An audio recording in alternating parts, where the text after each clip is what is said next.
Welcome back for another episode of Happified. As you can see, I am in the Podatorium of Podapalooza, and I am thrilled to get to introduce you to the lovely Julie Little.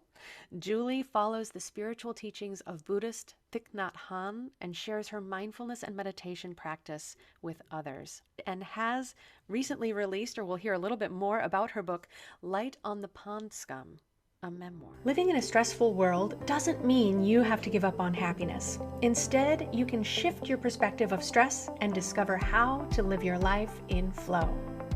Welcome to Happified. I'm your host, Susie Vine.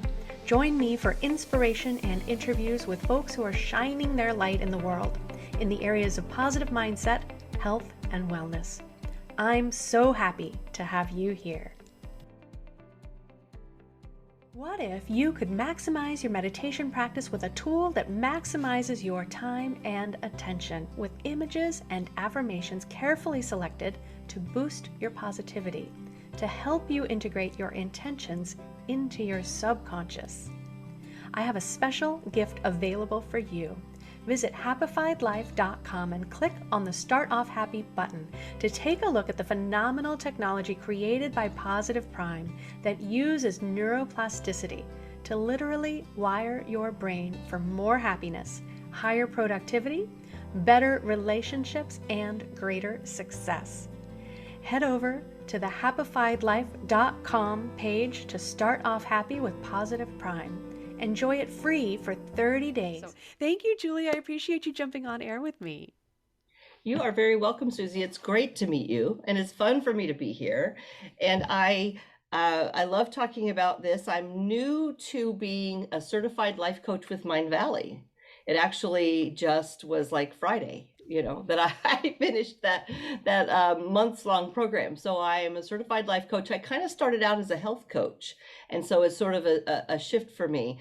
I actually call myself a well-being coach for women. And I kind of came up with that when I realized how much it's everything about our lives, not just, a particular health issue. So I guess the start for me, well, it depends on how far I want to go back. But Light on the Pond Scum is a memoir, goes back to the time I was 4, and just a very chaotic, sort of bizarre life of lots of change, the rug being pulled out from under me, and figuring out early that my best value was to be a caretaker of others. Which is a hard thing for children to take on. It's a really interesting thing to look back on and start to untangle that, how that shapes everything that follows. When from a very young age, it feels like our role is to take care of sometimes the people who are supposed to be taking care of us in order to build that security that we so desperately need to grow up with. That's right. That's right. And so I talk about that and identity and loss and just lots of change and stuff like that in there, and how I grew up that way and became a life coach, and how it all turned into this spiritual practice, which really helps others just talk about mindfulness and meditation and things like that. But there's sort of the cubicle moment when I was a single mom and I had just adopted my daughter from China on my own. And so I was a full-time public school teacher. And I stood at the front door in the mornings a few times and I said, this life doesn't work. And I bet that resonates with a lot of women who are trying to juggle all of the things that land on their shoulders. I think women in particular, being typically in the role of caregiver, care provider, we just see a need that needs to be filled. We look for a way to solve it without giving ourselves any time or space to recognize what we might be depleting from ourselves by continuing to show up and serve and support. So yeah, those are tough moments of awareness to have when you're not sure how to change things. Absolutely. And it's sort of like having the cup full of water and you just pour out water all the time. You never pour any in. So you're getting your cup of water is getting emptier and emptier and emptier and emptier, and you're not doing anything about it because there's just no time and there's no focus on that. And sometimes people just need permission. And I guess in a sense, that's kind of what a life coach will do, is give them permission to take these little bitty turtle steps towards, like, who am I again, and what do I want, and what were my dreams, and why did that never happen? And, you know, sometimes people get this sense of overwhelm and confusion and loss, and they suddenly realize that they've never even tried to be happy or Mm. find joy. Like that's somebody else's thing. I remember being a young teacher and thinking, I don't know what that word joy means. I'd never experienced it. And I was in my 20s and I was thinking, maybe I better find out. So it's a lovely thing to do, to turn those chaotic years, decades, into something that really supports other women as we grow into, women taking over the world and being in powerful positions. That's what that's going to require. I have a Mhm. 21-year-old daughter now. So she's grown up and she's in college still. And it's really wonderful when you get to see what that's done. That those turtle steps to be my more true self have really been a model for her. Yes, thank you for that. I think that's so important, and that's something that I love to consider and kind of shine a light on, that the work that we do um, is helping our next generation have the vocabulary to know how to ask for what they need, the recognition that they're worthy of putting themselves first, like all of these things that we've really had to kind of unprogram for ourselves because generationally survival has required, and we've gotten this training, this imprinting from our parents and our grandparents and these generations that have had to struggle to survive. And now, while there is not, a complete lack of struggle by any chance. Survival is still sometimes really hard to maintain, but we're recognizing we can do it differently. And as you said before, with your focus on well being, it really is the total picture. It's not simply we're fed and we're clean and that's all we need to say for ourselves. We need to be rested. We need to feel that joy sometimes. The rest of that comes into the picture is so important. And so I love that focus that you bring. I kind of created my own title as well. I'm a certified stress management coach, but I prefer resolution or transformation rather than Mhm. simply management, right? So I think there's a lot of power in the words that we choose, and especially what we can then share with other people when we come from that space. Yes, because part of it is creating something. So it's not just surviving and thriving in a different way. It's hard enough to survive. And then there's this, helping ourselves to, come up with something where we can help others. That's sort of another step. But to sit back and create a life intentionally that would be even close to a life that you would have chosen is a brand new it's a brand new endeavor. Yes. Yes. Well, and I think, and so I'd love to hear what you think about this too. Um, so many people have not taken that opportunity, made the opportunity, I should say, because we really have to carve it out to get clear on what we want that picture to be, what it is we want to create. Um, Mhm.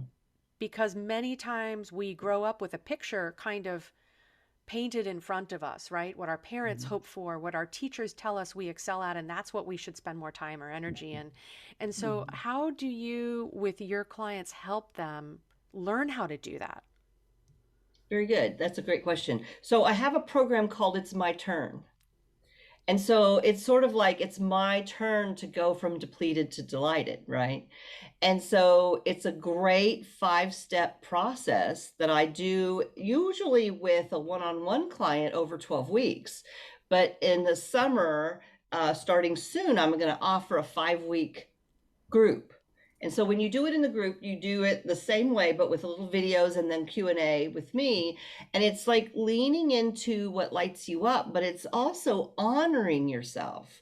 And what I first start with all the women is, how are we not honoring ourselves? You could say, well, I drink water and I kind of go to the gym once a week and stuff like that. So how are we not honoring ourselves if we saw it that way, maybe we could come up with, well, actually, I don't give myself enough time and I go to bed 2 hours too late. There's all kinds of things you can come up with.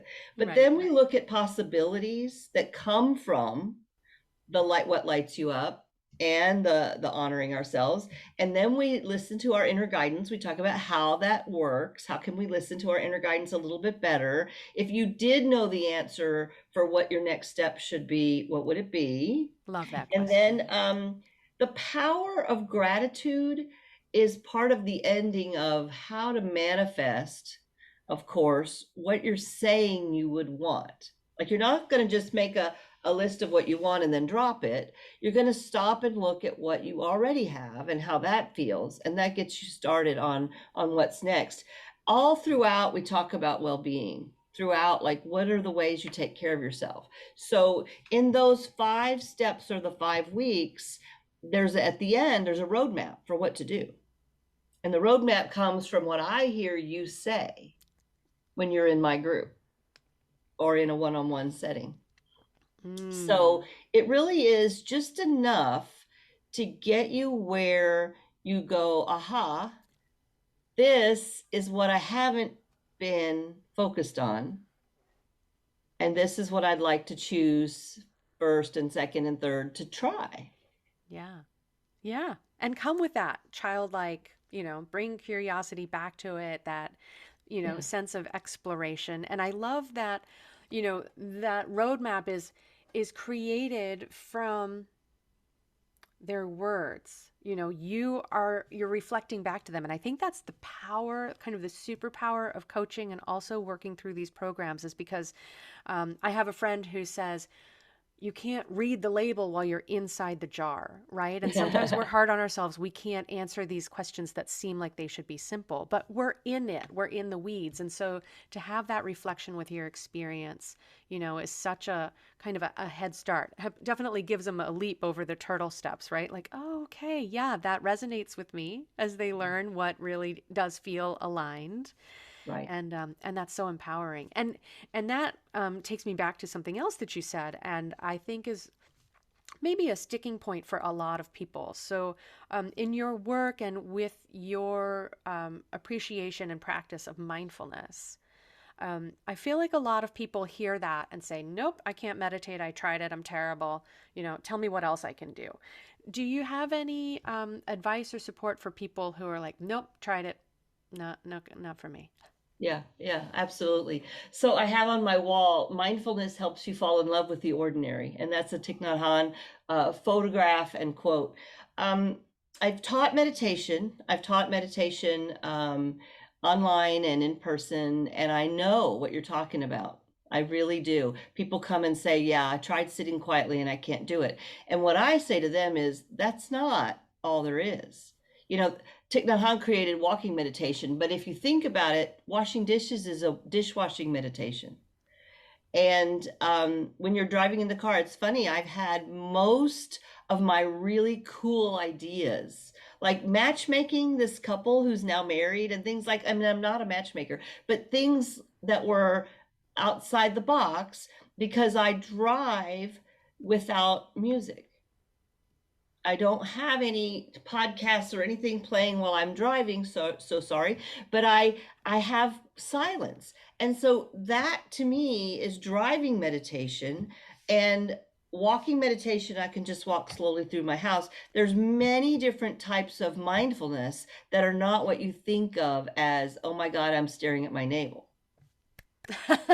Right. I love that. And that's something I love that you shared about, even that driving time can be an opportunity for space. It's something that I've started doing too. Yeah. Is not even having music on, and it definitely used to be a place for podcasts or, catching up, replays on trainings and that sort of thing, because we always want to do more than we feel like we have time to do, right? So we try to make the most of every minute and we're pushing ourselves all the time. And the power of creating that space is really extraordinary. So just those moments of peace can be so powerful. And I That's love it. that. Thank you for that permission. Mindfulness doesn't have to be sitting uncomfortably on the floor if it's not comfortable for you, trying to clear your mind, right? No. mindfulness is just being aware, being present. And often it comes more easily when you're just doing one thing at a time. So if you're just doing the dishes or you're just drying them or folding laundry and you're only doing that, that's a very mindful activity. You're still getting things done. You're still, making dinner. Cooking is quite an example of that, So I guess I have a quote and I'm not sure I'm going to remember it, but you know, meditation is not something that you do on your to-do list. It's a gift you give yourself. Mm, And it is what you just said. It's just a little bit of space. love that. I love to ask when I have folks join me on the show, when you start feeling stressed, when you start feeling like life is swinging out of balance, do you have practices or go-tos that help you come back to center? Now, I feel like mindfulness is probably a strong vote. Uh, and we could explore that some more too. Or is there anything else that also is a part of it? Well, I have many, many different things I could recommend, but one of the things I often recommend, which is maybe too big, but it gives you the right idea. When it comes to like busy professional women that are trying to wear 4 or 5 hats, I try to get them to think in terms of a half day mini retreat in their week. And it doesn't, you can fit it in anywhere. And I do it in a different sort of a style. I created my sort of menu style of a half day retreat. And my half day retreats at this point, I'm required to have a certain number of retreats per year. But mine can be just like a 2 hour Friday afternoon. So I stop the clock of my work on Fridays at 2 o'clock or whatever it is, and the rest of the day is mine, and I can do what I want. But the menu can be sitting with a book, it can be a nap, it can be a hot bath, it can be a walk by yourself, not a walk and talk. It can be all kinds of things. Um, I do some of these energy practices, energy medicine practices, Mm, yes. things that are for me. And if I pick it from my menu, I actually do it in the morning. I call it 10 by 10. It's for me. And I tell other people, how easy it is to have a menu is I have like 20 things. And if I pick 10 on those things and I got all 10 of them done, it might be tapping, it might be silent sitting, it might be walking meditation, lots of different choices. And I got 10 of them done. And I don't even care if it's by 10 a.m. Whenever I got them done, I did all right. I did well that day. I did some things for me and it feels accomplished and it feels good and I feel like I have some space. Yes, absolutely. And I love that because we don't when we don't put it on the list, it doesn't happen. Yeah. And I've encouraged people to do something similar, to make a things that make me happy list, right? So that you've got something when you have, even if it's 5 minutes, but ideally, like you're saying, book yourself this time for Mm-hmm. yourself, 2 hours, and say, what do I want from that list? I'm going to go have a delicious salad or a nice hearty cup of soup.